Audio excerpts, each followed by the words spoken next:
Morning guys, John Jones from the Reddish Rascals here. I haven't posted a video for a while, just with work, getting stuff done at the allotment and home life. I'm making and prepping all the vegetables that we've had so far this year. It's been a great year so far. We've had our ups and downs, but myself and Hayley, we've really enjoyed everything that we've done. We've achieved lots.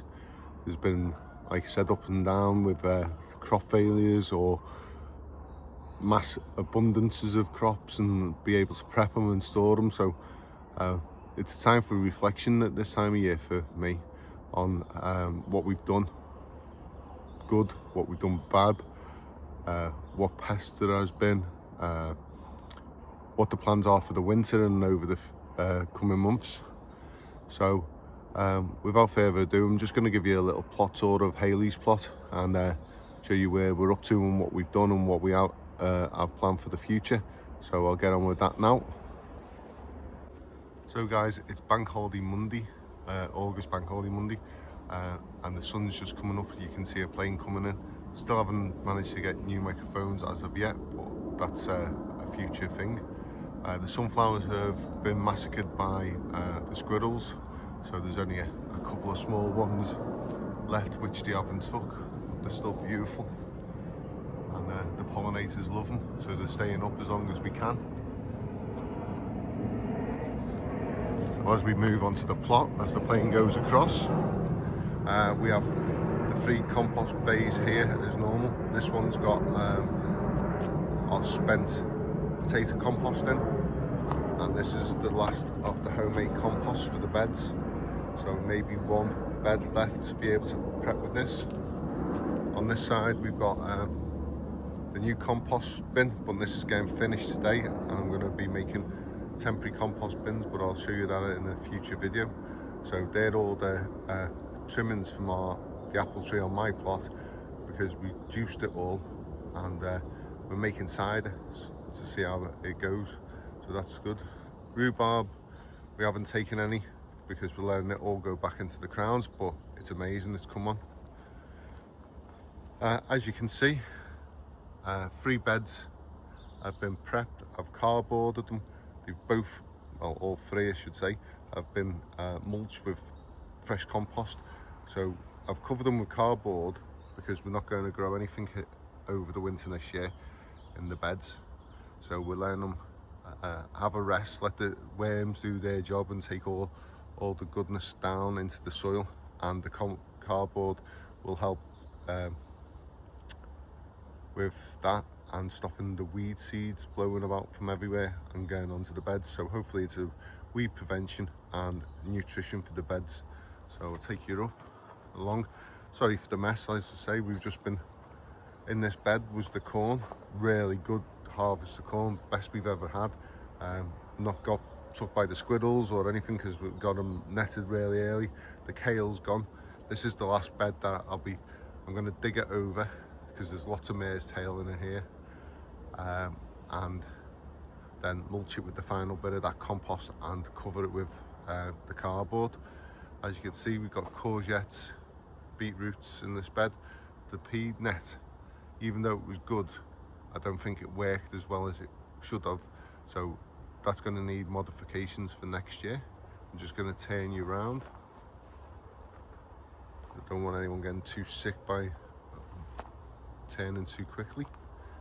Into the polytunnel or the jungle, we've had over 80 pounds in weight of tomatoes this year from this polytunnel alone. We've got basil in this corner.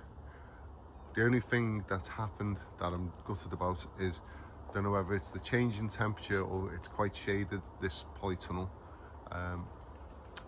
All the melon plants just died off. I don't know whether it's the lack of heat or the temperature fluctuations from 30 degrees down to 10 at night, but it wiped them out. So we've had a couple of melons off them and they've been really tasty, but we won't get any more.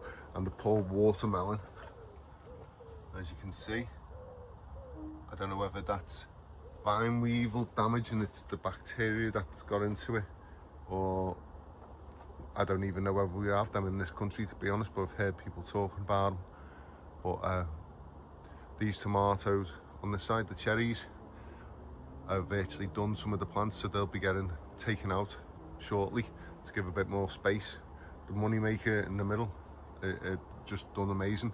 And the golden salad tomatoes that our friends Liz and Dave gave us have just done amazing. They're really tasty, so I will be saving seeds from them. I'll be saving them from the money maker and also the Sweet 100 and the Gardener's Delight. So they're going to all be saved seeds, so it saves us a few quid for next year, especially the price of tomato seeds at the moment, and it's ridiculous. We have a few other varieties of tomatoes, don't know the names, but I'm just going to describe them on the savings as what colour they are and what type of bush they are. We'll go back around. So that's just our mixed veg bed. Anything that was extra with strawberries, rocket, there's a beetroot in there, there's some spring onions. The flower bed's coming to the end now, but it's still giving us a flush of colours. The pollinators are loving it, so they're staying for the moment in this bed. I took a chance and I've put some a third sowing, I should say, of French beans, and we've got these black radishes, with Russian radishes and some spring onions, which I've never done the black Russian radish, so we'll see what they go like. And there's a few beetroots at the end. Where the table is and the mesh is where the allium and tulip bed is, so that needs a good weed, and I'm going to mulch it. The metal cages are on top of the table to stop the squirrels digging up the tulip bulbs because they love them, but I will be putting a net across it once I've got it weeded. The sweet pea net was doing really well, and the Cosmo have just killed basically the sweet peas off because it's so dense, there's not enough light getting through to the sweet peas. So I think I said in the previous video to give a little bit of colour, but this one here, it's got one flower on and it's all foliage. So for the size of the plants, I'm not going to be growing Cosmo again. They're just too vigorous in foliage and take too long to come out in flowers, and they've just killed the sweet peas off, which I'll show you from another angle. The celeriac that survived and didn't bolt is starting to bulk out. Don't know how much we'll actually get off these, but it's new for us. We really love celeriac, so we were trying our best to have a go. More courgettes. This bed just halfway through, well, 3/4 of the way through digging over. The Brussels sprouts are looking really healthy after being netted early. I don't think there's any white fly on it at the moment, touch wood. So as you can see, there is a few of the sweet peas where I've cut some of the Cosmo out. Been taking some of the seed pods heads because sweet peas are very expensive, the seeds. So as they dry, I'll be harvesting them. This Cosmo here that's got no flowers on now is getting taken out very shortly. And I'm gonna have to dehead the far end so I don't get them all over the plot next year. The dahlias that are planted for seed, from seed I should say, I've done really well.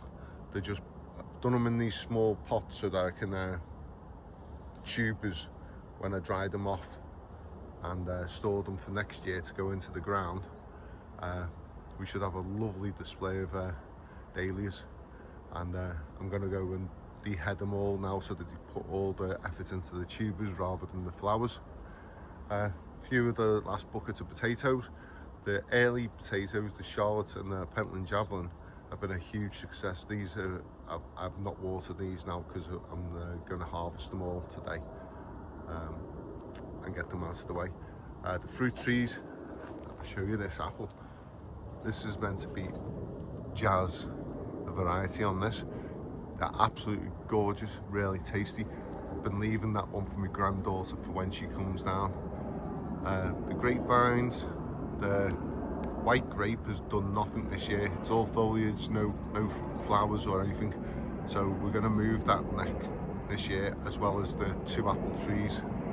All these in blue containers here are going to be moved.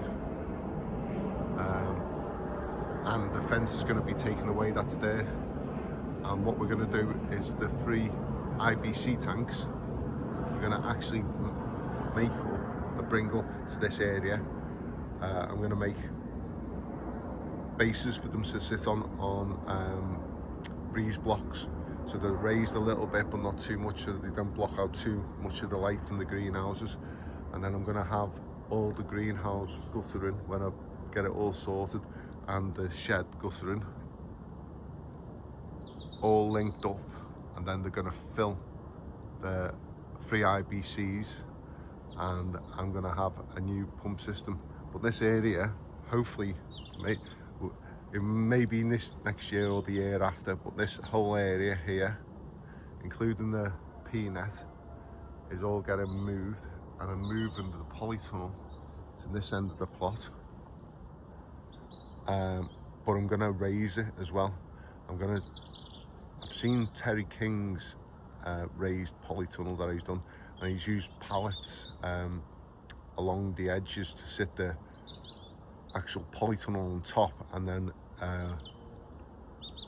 made sides for it so that you got good ventilation but more height in the polytunnel, because the polytunnel in the center is fine, but along the edges you hardly get anything, and it runs out of space very quickly. So that's the plans for the future.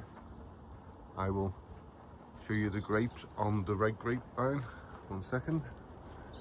So we have lovely little bunches of grapes, not massive, but when this dies back, this one's going to actually be moved as well. So we're going to move both grapevines onto my plot, which is going to be the fruit plot basically. The asparagus is all going to fern, so that's putting all its energy into its crowns. Let's go up here into the greenhouse. So this is the sweet peppers. They're just starting to form nicely there. We have some of our friends Tony and Dawn, which are a cross between a chili and a bell pepper, so I believe, but they look more like chilies, like a large jalapeno, because here's the jalapenos. I know they're more silky, but they're getting to be a good size now, so thank you Tony and Dawn for them. We have our longhorn peppers as well, which are coming along, and then we have some normal bell peppers. So yeah, not as big and as many, but we're learning. And if we have as hot a summer as we have done this year, next year we need to put some shading onto this greenhouse, because it's very harsh, the sun for here. So all in all, I'll give you a bit of a sky view, just repositioning the camera. And I'm hoping that you'll be able to see the plot from higher up.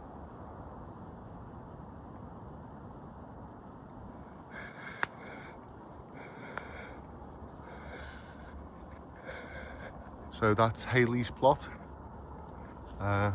and the plans for the future, but we'll see how it goes. All plans are changeable and there's no time limit, because I've learned in the past that if you set yourself a time and stress yourself out over it, you won't want to come down to your allotment. I know it's easy to say, but you need to go with the flow, with your time, with your family, your work commitments, studies, whatever it is, and just enjoy the plot. Remember, the successes, the failures will happen no matter what.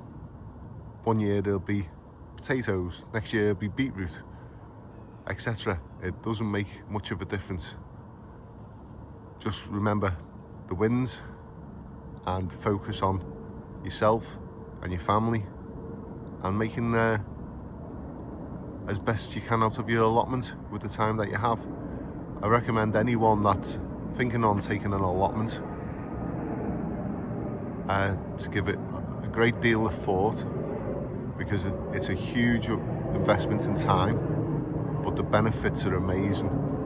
you're in your own bit of the countryside, doing what you want to do, how you want to do it, and there's always people on the allotments like myself that have been doing it for years, that'll be able to give you advice and tips.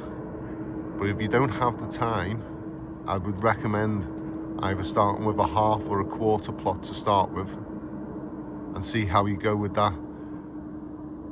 I put 40 hours a week into this allotment, and Hayley puts about 20 hours into hers as well. So that's 60 hours for the two allotments. That's nearly 2 full-time jobs as well as our full-time jobs as well. And we don't get enough time to do what we need to do. But we get there and we do our best. And that's all you can do. So if you try and start off small and work your way up, that's the best advice I can give you. And to see whether allotment life's for you. I hope this gives you a bit of insight and a bit of comfort knowing that not everyone gets everything right. And look forward to seeing you on the next video. Bye for now.